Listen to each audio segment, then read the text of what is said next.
성경 말씀 봉독합니다. 요한복음 20장 11절에서 18절 말씀입니다. 마리아는 무덤 밖에 서서 울고 있더니 울면서 구부려 무덤 안을 들여다보니 흰 옷 입은 두 천사가 예수의 시체 누웠던 곳에 하나는 머리편에 하나는 발편에 앉았더라. 천사들이 이르되 여자여 어찌하여 우느냐. 이르되 사람들이 내 주님을 옮겨다가 어디 두었는지 내가 알지 못함이니이다. 이 말을 하고 뒤로 돌이켜 예수께서 서 계신 것을 보았으나 예수이신 줄을 알지 못하더라. 예수께서 이르시되 여자여 어찌하며 울며 누구를 찾느냐 하시니 마리아는 그가 동산지기인 줄 알고 이르되 주여 당신이 옮겼거든 어디 두었는지 내게 이르소서. 그리하면 내가 가져가리이다. 예수께서 마리아야 하시거늘 마리아가 돌이켜 히브리 말로 라보니 하니 이는 선생님이라는 말이라. 예수께서 이르시되 나를 붙들지 말라. 내가 아직 아버지께로 올라가지 아니하였노라. 너는 내 형제들에게 가서 이르되 내가 내 아버지 곧 너희 아버지 내 하나님 곧 너희 하나님께로 올라간다 하라 하시니 막달라 마리아가 가서 제자들에게 내가 주를 보았다 하고 또 주께서 자기에게 이렇게 말씀하셨다 이르니라. 이는 살아계신 하나님의 말씀입니다. 아멘. 주님을 찬양합니다. 아멘. 오늘 설교 제목은 아픔이 스토리가 되게 하라 라는 제목입니다. 요한복음 20장 11절에서 18절 말씀으로 함께 은혜를 나눕니다. 아픔이 스토리가 되게 하라. 성도 여러분, 우리 인생에는 누구나 피할 수 없는 아픔을 가지고 살아가고 있습니다. 그 아픔은 때때로 이런 것들입니다. 사랑하는 가족을 잃었을 때 무엇보다 마음의 아픔을 우리가 받습니다. 또 건강을 잃었을 때 나나 나의 가족, 내 주위의 사람들이 아플 때 우리는 정말 그 고통을 느낍니다. 그리고 우리가 관계하고 있는 그 여러 사람과 관계가 무너질 때도 우리는 큰 아픔을 겪습니다. 그리고 내가 애써서 지금까지 세워왔던 것들이 한순간에 무너질 때 우리는 그 아픔에서 피하지 못하고 눈물을 흘릴 수밖에 없는 것이 우리들의 현실입니다. 그리고 그 눈물 속에서 때때로는 길을 잃고 그리고 삶의 의미조차도 잃어버릴 때가 있습니다. 오늘 본문 속 마리아가 그렇지 않았나 하는 생각이 듭니다. 예수님께 자신의 모든 것을 걸었던 마리아입니다. 왜 그렇습니까? 마리아가 일곱 귀신으로 고통을 받을 때 예수님이 그에게 오셔서 불쌍히 여기시고 이 마리아를 일곱 귀신에서부터 해방시켜 주었습니다. 참 자유가 무엇인지, 참 평안이 무엇인지 이 마리아가 깨달았을 때 그는 예수님께 헌신하고자 하였던 것입니다.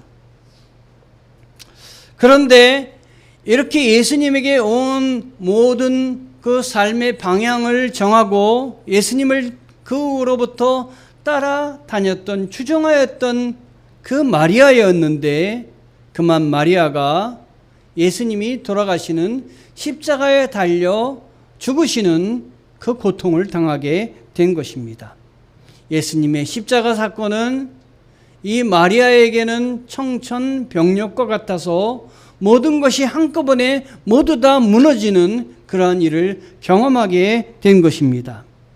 그래서 무덤 앞에 그는 한없이 울 수밖에 없는 그런 존재가 되고 만 것입니다. 여러분, 어쩌면 이 마리아의 눈물 흘리는 그 심정은 오늘 여러 가지 사건들을 겪고 있는 우리들의 모습이기도 합니다. 우리도 우리에게 다가오는 고통, 아픔 피할 수가 없습니다. 그런데 이렇게 눈물을 흘리는 그 마리아에게 우리 예수님께서 눈물의 자리로 찾아오신 것입니다. 우리 주님은 우리가 고통을 당할 때 홀로 내버려 두지 않으시고 찾아오십니다. 그리고 위로해 주십니다. 위로의 손길을 내밀어 주십니다. 놀라운 소식, 그 눈물의 자리, 아픔의 자리는 그래서 우리에게 눈물의 자리, 아픔의 자리로 끝나는 것이 아니라 행복의 자리, 기쁨의 자리, 헌신의 자리로 바꿔 주시기도 합니다. 오늘 말씀을 통해 우리의 아픔이 어떻게 간증의 스토리로 하나의 다른 이야기로 변하는지 함께 나누며 은혜를 받는 시간 되기를 원합니다. 여러분, 성경에 보면 막달라 마리아의 아픔을 오늘 말씀은 소개하고 있습니다. 11절에서 13절 가운데서 우리는 볼 수 있는데요. 오늘 본문에서 그 막달라 마리아의 아픔을 이렇게 소개하고 있습니다. 마리아가 무덤 밖에 서서 울고 있더니. 여러분, 이 마리아는 이 무덤 밖에 서서 울고 있습니다.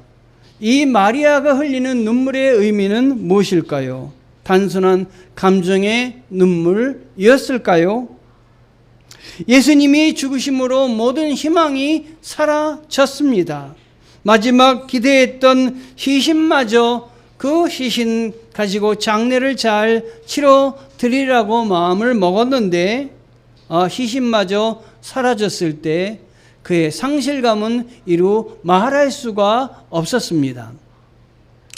우리의 인생의 아픔과 눈물의 자리, 바로 오늘 마리아의 모습은 나의 모습이기도 합니다.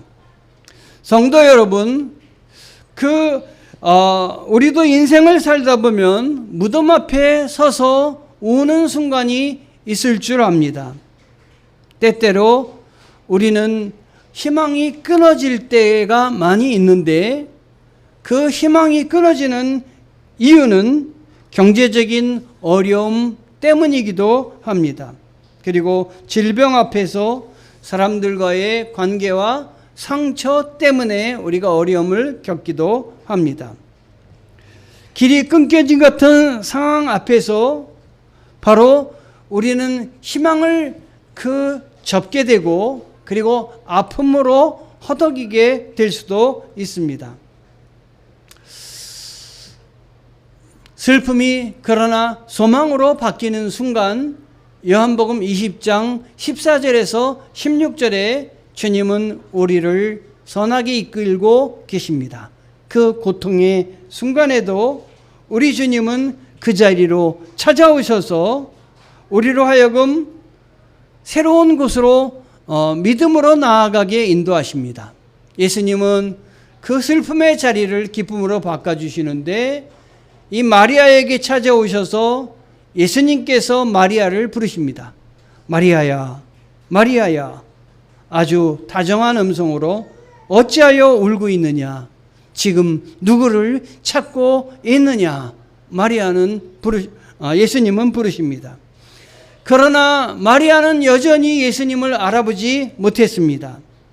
그런데 주님께서 마리아야 이렇게 부를 때 드디어 그 알아보지 못했던 예수님을 이 마리아는 눈으로 확인하며 예수님인 줄 알게 되었던 것입니다. 얼마나 충격이었겠습니까? 돌아가셔서 그 무덤에 들어가시는 장면을 봤는데 아니 눈앞에 살아계신 것입니다. 눈앞에 예수님이 자신에게 보여주시는 것입니다. 이 순간 절망은 소망으로 바뀌었고 눈물은 기쁨으로 변화가 되었을 것입니다. 사랑하는 여러분, 오늘도 주님은 절망 가운데 아픔 가운데 있는 우리들을 찾아오셔서 우리를 부르십니다. 그리고 이렇게 이야기하십니다. 아들아, 딸아, 왜 울고 있느냐? 왜 낙심하고 있느냐? 그 부르심 앞에 우리의 눈물이 우리의 소망으로 바뀌어질 줄 믿습니다. 우리 주님은 우리에게 새로운 신앙의 그 전개 과정을 이야기하고 계십니다. 붙드는 신앙, 지금까지는 붙드는 신앙이었는데 이제부터는 맡기는 신앙으로 변화되기를 원하십니다. 이 마리아를 찾아오셔서 예수님은 뜻밖의 말씀을 하십니다. 바로 나를 붙들지 말라라는 말씀입니다. 세번역에 보면 나를 붙들지 말라라는 말씀은 나를 만지지 말라 이렇게 이야기하시며 내가 아직 아버지께로 올라가지 아니하였느니라 이렇게 말씀하십니다. 왜 주님께서 붙드는 것을 막으셨을까요?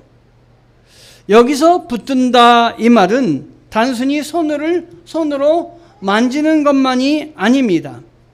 세번역은 만지지 말라 이렇게 얘기했지만 절대 놓지 않겠다, 절대로 떠나지 않으니 너 옛날의 생각만을 가지고 내가 또 사라질까 봐 나를 붙들고 있지 말아라 라는 예수님의 말씀이기도 합니다. 아마도 어떻게 만난 예수님인데 내가 예수님을 다시 놓치지 않겠다, 그래서 예수님을 꽉 붙들고 있어야지 이 마리아는 생각했을지도 모릅니다. 결코 다시는 놓치지 않겠다 다짐하며 예수님을 꽉 붙들었을 것입니다.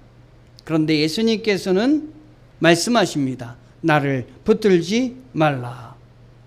이 말씀은 이제 붙드는 신앙이 아닌 맡기는 신앙, 성령 안에서 주님께 의탁하는 새로운 신앙으로 나아가야 된다라는 것을 말씀하기도 합니다. 과거의 방식으로, 과거에 믿던 방식으로 나를 붙드는 신앙에서 이제는 내가 왜 나를 붙들지 말라고 하는지, 너에게 주고자 하는 다른 축복은 무엇인지 생각해보고 믿으라라는 말씀이기도 합니다. 여러분, 부활 전에는 우리 주님을 만나기 위해서는 시공 안에서 주님을 만날 수밖에 없었습니다. 주님과 같은 시간, 주님과 같은 공간, 그 안에 있을 때만 주님을 만날 수 있었습니다. 그래서 주님을 놓쳐버리면 주님과 함께 할 수 없었기 때문에 이 마리아는 더욱더 주님을 놓치지 않고 붙들려고 했던 것입니다. 그런데 이제 부활하였습니다.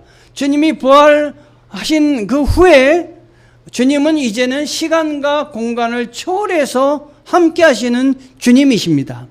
성경에 보면요, 부활하신 후에 제자들이 문을 꽁꽁 닫아 걸었습니다. 왜냐하면 누가 와서 이 제자들을 수색해서 잡을까봐 제자들이 모인 장소에 문을 꼭 닫고 그리고 밖에서 다른 사람이 들어오지 못하도록 했습니다. 아마 부활 전에 예수님이면은 시공간 안에 계신 주님이기 때문에 거기에 도저히 들어가실 수가 없을 것입니다. 안에서 문을 열어주기 전에는 들어갈 수가 없습니다. 그런데 우리 예수님은 부활하신 후에는 문을 꽁꽁 닫아 걸었는데도 불구하고 그 문이 열리지 않았는데도 거기 들어왔다 성경은 적고 있습니다. 시공을 초월해서 계신, 이미 초월하셨다라고 하는 것이 부활 후에 그 예수님의 상황입니다. 그러니까 부활 전에 붙드는 신앙에서 이제는 부활 후에 예수님이 시공을 초월하신 분이기 때문에 이제 마리아는 부활 전의 모습 신앙으로 나를 가까이 오거나 나를 섬겨서는 안 된다라는 것을 예수님은 말씀하고 계신 것입니다. 그래서 예수님은 마리아에게 붙드는 신앙을 내려놓고 이제는 맡기는 신앙, 맡기는 믿음, 그리고 하나님이 예비해 놓으신 또 과정으로 나아가서 신앙생활 해라 라고 하는 말씀인 것입니다.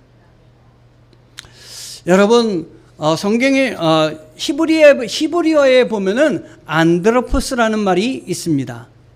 이 안드로포스라는 히라보, 고대 히라보인데요, 그리스어인데요, 이것은 두 가지 뜻을 갖고 있는데요. 하나는 사람이라는, 인간이라는 말입니다.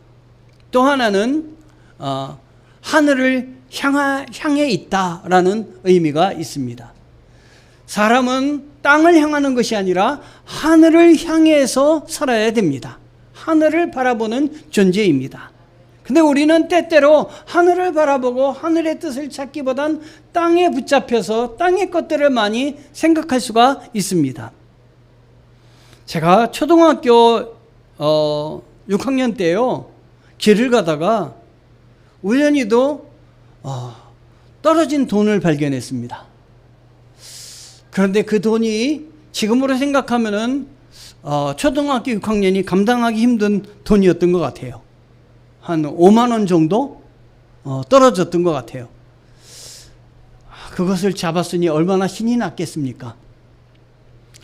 그리고 1년 내내 땅만 보고 다녔어요.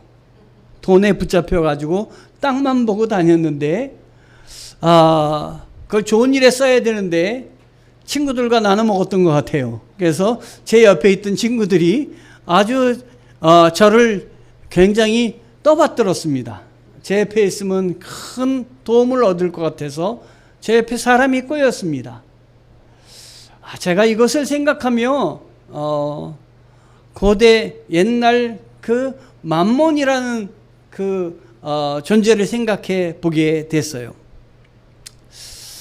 만몬은 돈을 숭상하는 그런 주의를 만모니즘이라고 하죠.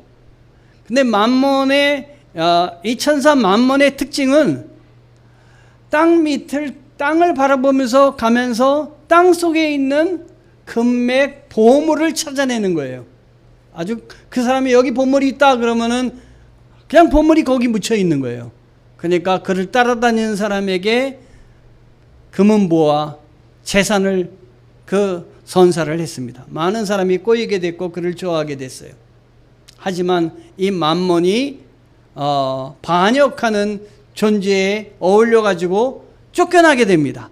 그 다음에 이 능력을 잃어버리게 됩니다. 그 능력을 누가 갖냐면 사람들이 갖게 되는 것입니다. 하늘을 바라봐야 되는 사람인데, 하늘을 향해서 살아가야 되는 사람인데, 그 만모니즘의 영향으로 말미암아 우리가 땅을 바라보고 물질을 바라보는 순간 하나님의 형상을 잃어버리고 살아가는 것이 오늘 현대인이 아닌가 하는 생각이 듭니다. 여러분, 땅의 것을 생각하기보다 하늘의 것을 바라보고 살아야 되는데, 오늘 주님께서 이 마리아를 찾아오셔서 너는 땅의 것에 붙잡히고 과거에 붙잡혀서 살아가지 말고 이제는 미래를 향해서 또 내가 누구인지 분명히 알고 내가 너에게 제시하신 그 길을 따라 나서라, 우리 주님은 오늘 명령하고 계시는 것입니다. 승천신앙의 의미를 내가 아직 올라가지 못했다라고 주님은 말씀하시는데, 올라가지 못했다는 건 이제 곧 승천하시는 것을 의미합니다. 승천신앙은 그러면 하늘에 올라가신 것만 가지고 생각할 수 있는데 어떤 의미가 있을까요? 승천하심은 떠나심이 아니라, 하늘로 떠나시는 것이 아니라 주의 임재하심의 확장입니다. 여러분이 그걸 아셨으면 좋겠습니다. 왜냐하면 우리 주님께서 이 승천하시는 순간 우리를 위해서 신원하시고 하늘에 올라가셔서 거기서 우리를 위해서 중보하시는 것이는 때문입니다. 보좌 우편에서 우리가 여러 가지 어려운 일을 겪거나 우리가 억울한 일을 겪을 때 아무도 우리를 모른 척하는 것이 아니라 주님이 거기서 하나님께 신원하시고 이 땅에 오셔서 우리와 동일하게 사셨던 그 주님은 우리의 어려움도 다 위로하시고 격려하시고 거기서 중보 기도를 해 주시는 것입니다. 그리고 성령을 보내주셔서 우리를 가르치시고 위로해 주시는 분이 우리 주님이십니다. 우리야 떨어진 것 같지만 떨어져 계신 것이 아니라 하늘에서 우리를 지켜보시고 주님 전에서 돌보신다. 하늘의 하나님께서 세상을 다스리시고 심판하실 때에도 우리 주님은 우리와 동떨어져 사시는 것이 아니라 우리를 돌보시고 끝까지 함께 하시는 주님의 은혜가 이 승천에 있는 것입니다. 그리고 교회를 다스리시고 세우시고 종말까지 정말 깊이 살펴보시며 우리를 이끄시는 분이 우리 주님이십니다. 그러므로 언제 어디서나 우리와 함께 하시는 분이 우리 주님이시며 그것이 바로 승천하심입니다. 성도 여러분, 승천신앙은 내가 주님을 지금까지 붙들어 왔다면 이제부터는 주님이 우리를 구원하시기 위해서 계획해 놓으신 계획 속에 우리를 이끄시고 우리를 인도하신다는 놀라운 뜻이 담겨져 있는 것입니다. 그러므로 우리는 여러 가지 어려움을 겪을 때 그 아픔이 아픔으로 끝나게 하는 것이 아니라 간증의 스토리가 되게 해야 되는 것입니다. 마리아의 눈물, 마리아가 예수님을 잃어버리고 흘린 눈물은 예수님의 부활을 만나는 놀라운 그 시간으로 주님이 이끌어 주셨습니다. 그래서 마리아는 동네방네 다니면서 부활을 간증하게 되었던 것입니다. 내가 주를 보았다, 마리아는 외쳤습니다. 그 고백은 초대교회의 부활 신앙을 전하기 시작하는 시발점이 되었던 것입니다. 오늘날까지 우리에게 믿음의 스토리로 이렇게 우리 주님은 이 마리아를 통해서 선하게 이끌어 주십니다. 그리고 성령을 보내어 가르치시고 위로하시는 데까지 연결해 주십니다. 여러분, 우리도 우리의 아픔을 통해서 주님께 나아갈 수 있고 아픔을 통해서 주님 앞에 간증할 수가 있습니다. 그래서 우리의 질병이 치유되는 상처가 화해와 용서로 바뀌어가는 놀라운 경험을 할 수가 있습니다. 아픔이 스토리가 되도록 우리는 바꿔야 됩니다. 실패가 간증으로 바뀌고 그리고 그 병상의 눈물이 치유로 바뀌고 우리의 기도의 제목들이 주님의 선하신 인도함으로 그 해방되고 해결되는 놀라운 역사로 바뀌어야 될 것입니다. 제가 아는 한 집사님은 오랫동안 병상 생활을 했습니다. 처음에는 원망과 눈물뿐이었지만 그 과정을 지나면서 하나님의 은혜를 생각하게 되었습니다. 그리고 우리 주님을 깊이 만나는 은혜의 시간을 가졌습니다. 오히려 그에게 아픔은 아픔으로 끝나는 것이 아니라 간증의 스토리가 되게 했습니다. 그래서 주님을 찬양하며 주님께 영광을 돌리는 사람이 되었습니다. 성도 여러분, 우리가 아픔을 그냥 붙들고 있으면 상처로 그냥 남게 됩니다. 그러나 하나님께서 이것을 우리로 하여금 주님께 맡기기를 원하십니다. 맡기면 주님은 이 모든 것들을 아픔으로 끝나게 하시는 것이 아니라 주를 섬기며 영광을 돌리려고 하는 사람들에게 간증이 되게 하고 그리고 이야기가 되게 하고 그리고 주님께 헌신하는 곳까지 선하게 이끌어 주십니다. 사랑하는 성도 여러분, 주님은 오늘도 우리의 눈물 속에 찾아오십니다. 그리고 마리아에게 나를 붙들지 말라 하셨듯이 우리 그 모든 고통과 어려움 가운데도 주님 앞에 모든 걸 맡기고 그리고 주님께서 우리를 구원하여 주시고 선하게 이끌어 주시는 데까지 이끌어 주십니다. 그래서 경제적인 어려움, 가족의 갈등, 건강의 문제, 외로움과 상실로 흘리는 눈물, 이것에서 우리를 해방시켜 주시는 것입니다. 마리아의 눈물이 부활의 스토리가 된 것처럼 우리의 눈물도 하나님이 우리를 구원하시는 이야기로 바뀌게 해 주십니다. 여러분 가족 중에 하나님께 나오기를 원하는 분들이 계십니까? 우리 주님께 간절히 기도하시면 우리의 눈물을 주님은 받으시고 반드시 구원하여 주십니다. 내가 주님 앞에 공로를 쌓아서 하나님의 자녀가 된 것이 아닙니다. 하나님이 내가 한 것이 없음에도 불구하고 나를 자녀로 불러주셨습니다. 그러므로 내가 하나님의 자녀가 된 데는 전적인 하나님의 은혜입니다. 모든 것이 하나님의 은혜로 되었기 때문에 우리는 하나님 앞에 더욱더 겸손해야 됩니다. 내가 하는 것이 아니라 주님이 하셨고 앞으로도 주님이 선하게 이끌어 주실 줄 믿습니다. 동행하여 주시옵소서. 언젠가 하나님이 나의 눈물을 다 걷어 주실 때가 분명히 옵니다. 하나님이 나의 눈물이 정말 응답되어서 결실을 허락하여 주실 때가 반드시 옵니다.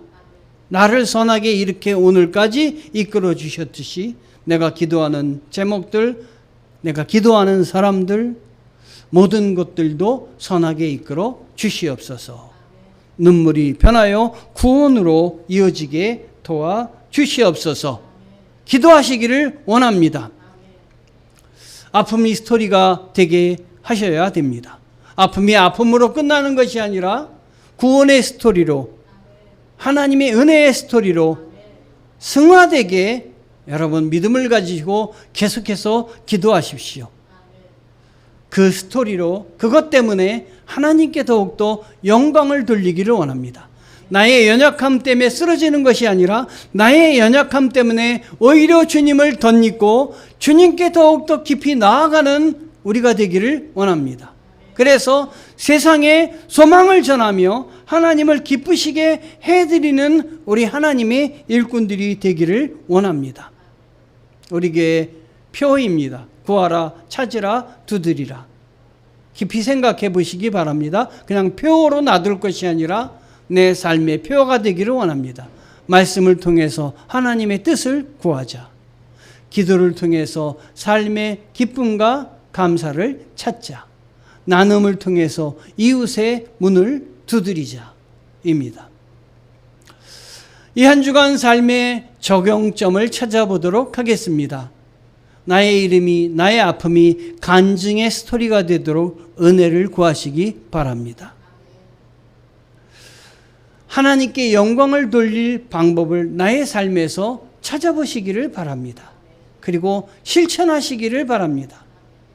아픔을 붙잡지 말고 승천해서 하나님 우편에서 나를 변호하시고 돌보시는 주님께 믿음으로 간구하며 두드리시는 여러분 되시기를 바랍니다. 맡기는 믿음으로, 붙잡는 믿음이 아니라 이제 하나님이 다 지금까지 하셨으므로 내 생각으로 내가 생각해서 이건 꼭 붙잡고 내가 이건 해야 되겠다 그런 것이 아니라 그것도 하나님이 해 주십시오. 그것도 하나님이 선하게 이끌어 주실 줄 믿습니다. 이렇게 주님께 맡기는 믿음으로 사시기 바랍니다. 나를 붙들지 말라라는 명령은 내가 떠날 테니 붙들지 말라라는 것이 아니라 내가 너에게 더 깊은 내가 붙드는 것, 내가 잡는 것 이상으로 내가 너를 선하게 이끌어 주겠다는 말씀입니다. 그러니까 붙드는 손을 내려놓고 맡기는 믿음으로 살아라라는 것입니다. 우리가 놓을지라도 주께서 끝까지 손을 놓지 않으시기 때문입니다. 영광스러운 종말까지, 이 마지막 때까지 주님은 우리를 선하게 이끌어 주실 줄 믿습니다. 내가 꼭 붙들어서 해결하겠다 하지 마시고 놓으시고 용서하시고 사랑하시고 주님의 은혜를 붙드시기 바랍니다. 그럼 주님이 해 주실 줄 믿습니다. 주님이 선하게 이끌어 주실 줄 믿습니다. 여러분에게 말씀으로 강력하게 이야기하실 때 내려놓으시기 바랍니다. 잡은 걸 놓으시기 바랍니다. 주님이 여러분과 동행하시고 함께하여 주실 줄 믿습니다. 나의 아픔이 스토리가 되게 하라. 나의 고통이 고통으로 끝나는 것이 아니라 주님을 증거하는 이야기가 되도록 여러분 주님께 의탁하고 주님께 맡기시고 주님과 더불어 동행하시는 주님의 자녀들이 되기를 축원합니다. 기도하시겠습니다. 하나님의 은혜에 감사합니다. 우리 주님, 내가 어려운 가운데 있을 때 멀리 계신 것이 아니라 나와 동행하시고 내 손을 잡고 함께 하시며 나를 업고 가기까지 하시는 주님이십니다. 나를 위해서 십자가에 달리신 주님이십니다. 나의 그 아픔과 어려움을 외면하지 않으시는 우리 주님이신데, 신앙생활에 주님 따로 내 생각 따로가 아니라 주님 붙잡고 함께 신앙생활하며 영광 올릴 수 있는 저희들 되게